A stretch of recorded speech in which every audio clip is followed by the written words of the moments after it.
लखनऊ में हमारे आम आदमी पार्टी का कार्यकर्ता अरविंद केजरीवाल जी के हक की लड़ाई लड़ रहे हैं। आप देखिए योगी बाबा, मोदी बाबा की पुलिस किस तरह से हमारे के कार्यकर्ताओं को बेरहमी से अंदर कर रही है। आम आदमी पार्टी के लोकप्रिय नेता जो पूरे देश में एक काम की मिसाल है, उनको जबरदस्ती लोगों ने जेल में डाला। लेकिन चीज सच्चाई की होगी। मैं मोदी जी को बताना चाहता हूँ, अरविंद केजरीवाल जी आपके बंदर बप्पियों से डरने वाले नहीं। देखिएगा एक दिन जीत सच्चाई की होगी। अरविंद केजरीवाल जी हमारे बीच में।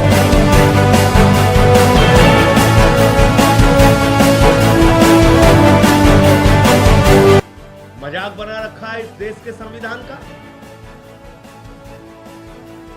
एक मुख्यमंत्री जिसको आपने 2 साल तक गिरफ्तार नहीं किया, कोई सबूत नहीं थे आपके पास, लाखों पन्ने आपने छिपा के रखे हुए हैं ईडी सीबीआई ने, और अचानक आपको लगा कि अरे ये तो बाहर निकल जाएंगे, सुप्रीम कोर्ट से भी ट्रायल कोर्ट की जमानत पर मुहर लग जाएगी, उससे पहले आपने फर्जी मुकदमा लिखा, उनको गिरफ्तार कर लिया। किसके इशारे पे?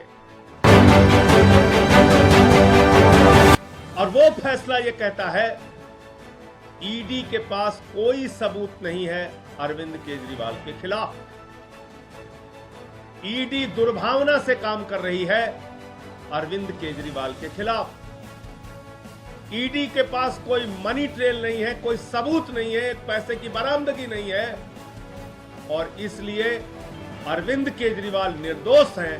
ये ईडी कोर्ट ने, ट्रायल कोर्ट ने, माननीय न्याय बिंदु जी की जज की कोर्ट ने ये फैसला दिया, और उसी बीच ईडी के लोग गैर संवैधानिक तरीके से, गैर कानूनी तरीके से, बगैर आदेश की कॉपी लिए हाईकोर्ट पहुंच जाते हैं और उस जमानत पर स्टे मिले।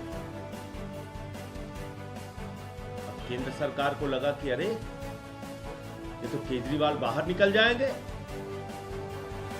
जिस सीबीआई ने कहा जांच पूरी हो गई है, 2 से 3 हफ्ते में फाइनल चार्जशीट दाखिल हो जाएगी, उसको केंद्र सरकार ने कहा, बीजेपी की सरकार ने कहा, मोदी की सरकार ने कहा, जाओ तुरंत अरविंद केजरीवाल पे नया मुकदमा लिखो और उनको गिरफ्तार करो। जांच एजेंसियों का कितना खुला दुरुपयोग हो रहा है, इससे बड़ा कोई उदाहरण नहीं मिल सकता। तुरंत पहुंच गई सीबीआई जेल, 3 घंटे तक वहां पूछताछ किया, दूसरे दिन कोर्ट में हाजिर करा लिया, फिर उनकी गिरफ्तारी कर ली, फिर उनकी 3 दिन पुलिस रिमांड ले ली सीबीआई ने,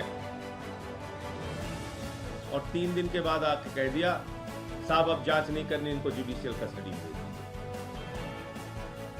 मजाक बना रखा है न्यायालयों का, मजाक बना रखा है कानून व्यवस्था का, मजाक बना रखा है इस देश के संविधान का। एक मुख्यमंत्री जिसको आपने 2 साल तक गिरफ्तार नहीं किया, कोई सबूत नहीं थे आपके पास, लाखों पन्ने आपने छिपा के रखे हुए हैं ईडी सीबीआई ने, और अचानक आपको लगा कि अरे ये तो बाहर निकल जाएंगे, सुप्रीम कोर्ट से भी ट्रायल कोर्ट की जमानत पर मुहर लग जाएगी, उससे पहले आपने फर्जी मुकदमा लिखा, उनको गिरफ्तार कर लिया। किसके इशारे पे? मेरा सीधा आरोप है केंद्र सरकार के इशारे पे, भारतीय जनता पार्टी के इशारे पे, प्रधानमंत्री नरेंद्र मोदी के इशारे पे। आपने एक लाखों पन्ने की तो चार्जशीट दाखिल कर रखी है अलग अलग मामलों में, लाखों पन्ने आपने छिपा रखे हैं, आपकी जांच अंतहीन तरीके से चल रही है,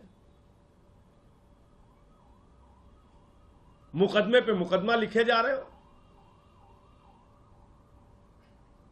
तो कल कह दिया साहब जुडिशियल कस्टडी में भेज दीजिए। तो 2 बातें साफ हो गई। नंबर 1, मनीष सिसोदिया के मामले में कोई सबूत नहीं है ईडी और सीबीआई के पास। सिर्फ उनकी जमानत को रोकने के लिए भारत के सर्वोच्च न्यायालय में खुलेआम ईडी और सीबीआई के द्वारा झूठ बोला गया। ये माननीय सर्वोच्च न्यायालय की अवमानना है, ये माननीय सुप्रीम कोर्ट का कंटेम्प्ट है, और मैं माननीय सर्वोच्च न्यायालय से भी अनुरोध करूंगा कि अपने इस अवमानना पर कार्रवाई करने की कृपा करें। आप इसके ओर भी ध्यान दें।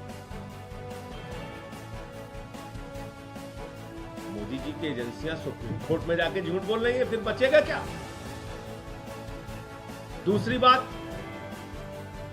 अरविंद केजरीवाल को जमानत मिलने के बाद, ईडी कोर्ट से जमानत मिलने के बाद कोई सबूत, कोई तथ्य, कोई मामला सीबीआई के पास नहीं था। बावजूद इसके राजनीतिक द्वेष और दुर्भावना के कारण अरविंद केजरीवाल को सीबीआई ने गिरफ्तार कर लिया और उनको पहले पुलिस रिमांड में लिया, 3 दिन की पुलिस रिमांड के बाद जुडिशियल कस्टडी में ले लिया, भेज दिया।